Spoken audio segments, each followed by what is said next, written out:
Hey. Ooh. This little boy, isn't it? Watch your little boy, Adam.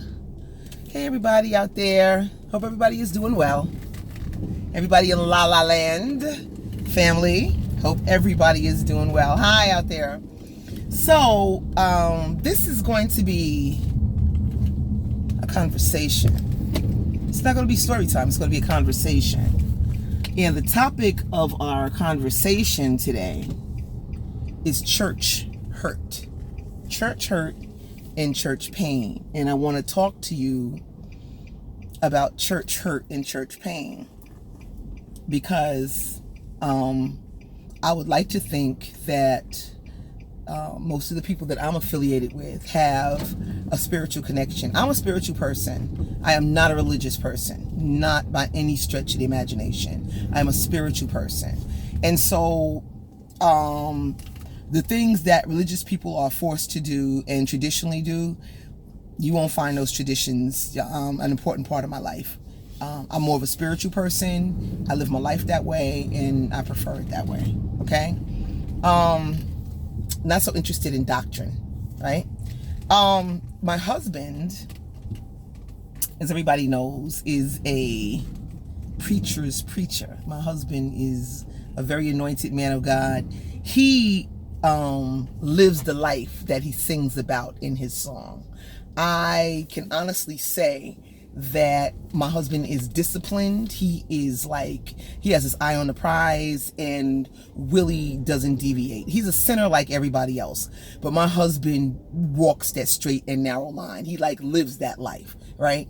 And he's an anointed preacher, and anybody who knows my husband knows that he's an anointed preacher. I don't have to keep going on about that because we know that the man can preach, plain and simple, right? I want to speak about church hurt because when we think about church hurt, we think about the women in the church talking about each other, gossiping and bullying one another or ganging up on one another. And, we think about those dynamics that go on in any community because the church is indeed a community like any other. So when we think about church hurt, we think about those things, but we don't think about the hierarchy and the leadership. So I'm going to talk to you for a minute about the church hurt that takes place within the leadership of our churches. All right. So imagine that you are somebody like my husband, who has been in the ministry my husband just celebrated his 60th birthday. So my husband's been in the ministry, formally in the ministry since he was 19 years old. So we're talking about, I'm talking about ordained license since he was 19 years old. And so we're talking about 40 plus years of his life, right? So my husband has, as soon as he was called to pastor at First Jerusalem Baptist Church, as soon as he was called to pastor and he got the love of the people within the fellowship, within the church that he was pastoring, as soon as he did that, he began to reach out to ministers, preachers, evangelists that he had known for years, people who he loved and who he believed loved him. He began to reach out to those people and say, hey, come on over to First Jerusalem Baptist Church and preach for me. Come and bring a word and preach to the people. Come and share with us what God has blessed you with. So my husband has always been a person who has shared his pulpit and who has openly invited those that he has found to be anointed, by God to bring forth the word. He has always invited those anointed souls to preach in our pulpit. And so many of those people who have come through the ranks through the years and have come through First Jerusalem and have graced our pulpit, and we thank you and we bless you for that, have gone on to become pastors, right? They've gone on to pastor ministries themselves, right? So if my husband has been integral, right? Important, right? In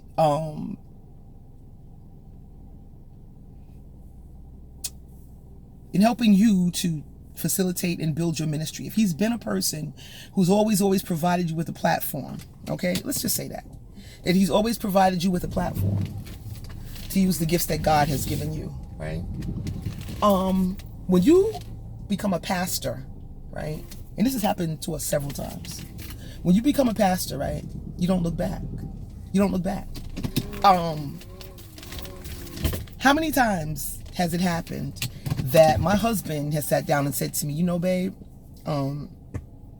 such and such used to preach for me, you know, this many times a year, or such and such used to come to First Jerusalem Baptist Church, and, you know, this many times a year, and they've been called a pastor now. Let's just sit back and see if they're going to dial my number, if they're going to remember, you know, that my pulpit was available for them, and that I showed them love, you know, when they needed somebody to show them love.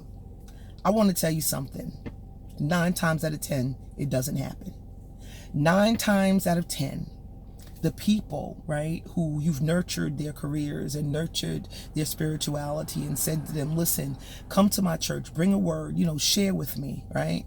Break bread with me. And we do at First Jerusalem, you know, the women of First Jerusalem, we get together, we cook, we try to make you feel at home when you come to our church. We break bread with you. We do these things, right? And then when it's your turn to pastor, right, you never look at my husband and say, you know what, maybe Pastor Carr, you know, would like to come and grace my pulpit. Maybe Pastor Carr would like to come and fellowship with me. And so these are the things that, like, my husband would never, ever say to you. Never say to you, right? But again, I'm the first, okay? And political correctness is not my forte. It's not my strong point, right? If this is for you, it's for you. And if it's not, you know, let it fly. My husband has some very, very good and solid friends in the ministry, you know, for years and years and years, that, you know, people that he can call on that are solid friends. You know, we don't have to be up in your face all the time. You don't have to be up in ours, but we know that if we need you, you're going to be there, right? We know that, right? I don't want to start calling names, you know, like Ingrams and the Joneses and you know, the Shells and the Branches and the Lions and the Nisbets, and I don't want to start calling names. I don't want to start calling names because I'm gonna leave people out, right? I don't want to do that. You know, these people are like Baines. These people are like real friends of ours, right?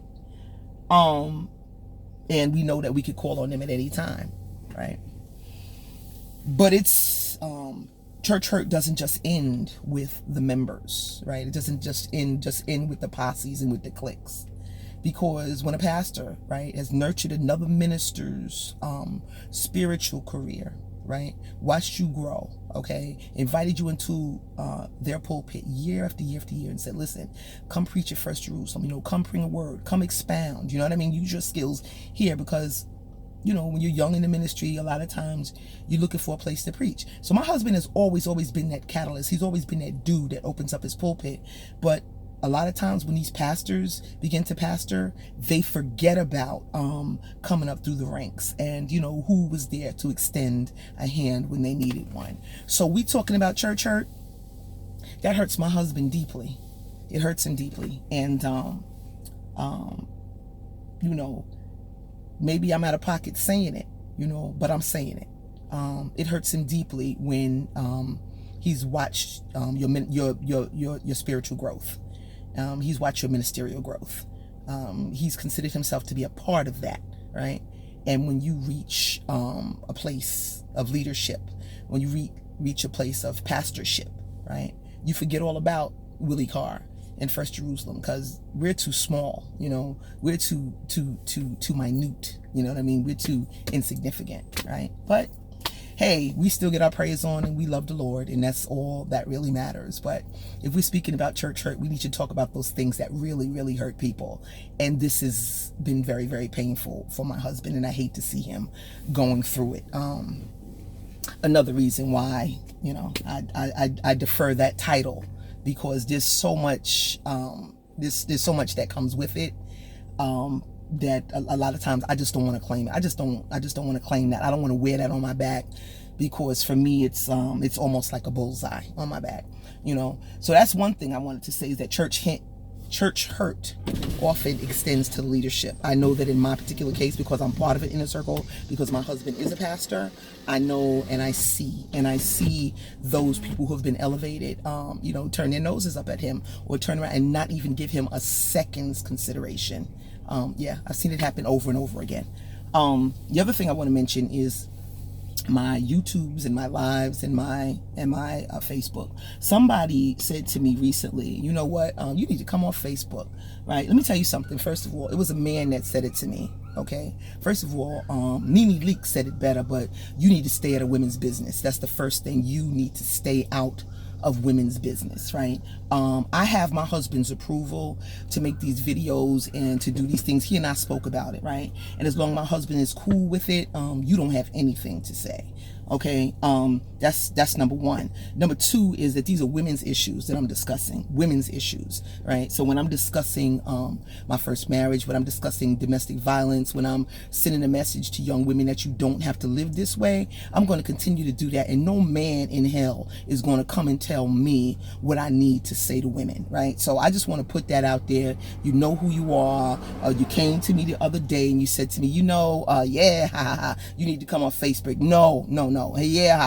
You need to mind your business. All right, because as I said, once I have approval from my husband, I don't need approval from any other man. All right, God and I have already discussed it, so you need to mind your business. Don't come for me. All right.